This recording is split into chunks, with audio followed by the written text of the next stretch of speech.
নমস্কার, আমি পায়েল আর আপনি দেখছেন ও নিউজ বাংলা। ভোটের বাংলায় এখন ছবি খাস কলকাতার বুকে এবার আক্রান্ত হিন্দু ধর্ম।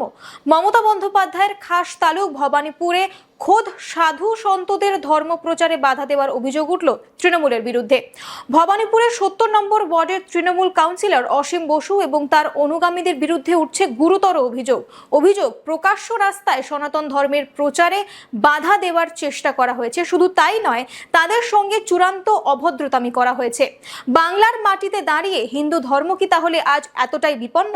ঘটনার সূত্রপাত ৭০ নম্বর ওয়ার্ডের খালসা স্কুলের কাছে। একটি আশ্রমের সঙ্গে যুক্ত সাধু সন্তরা যখন সনাতন ধর্মের বাণী সম্বলিত কিছু লিফলেট বিলি করছিলেন, ঠিক তখনই তাদের ওপর চড়াও হন একদল দুষ্কৃতী।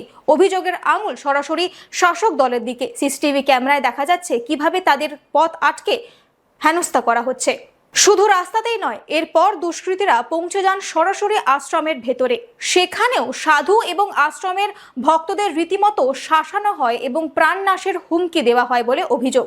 ভাবুন একবার, যে বাংলায় দাঁড়িয়ে অন্য ধর্মের প্রচার অবাধে চলে, সেখানে সনাতন ধর্মের প্রচার করতে গিয়ে সাধুদের কেন এমন হুমকির মোকাবিলা করতে হবে?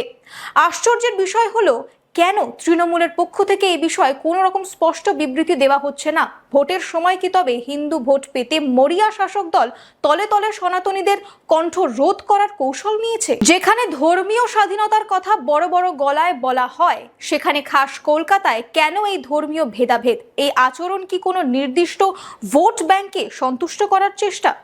ভবানীপুরের এই ঘটনা প্রমাণ করে দিচ্ছে যে বাংলায় দাঁড়িয়ে হিন্দু ধর্মের প্রচার করা এখন সাহসের কাজ হয়ে দাঁড়িয়েছে। আপাতত এই পর্যন্তই। অন্যান্য বড় খবরের দিকে চোখ রাখতে দেখতে থাকুন ও নিউজ বাংলা। নমস্কার।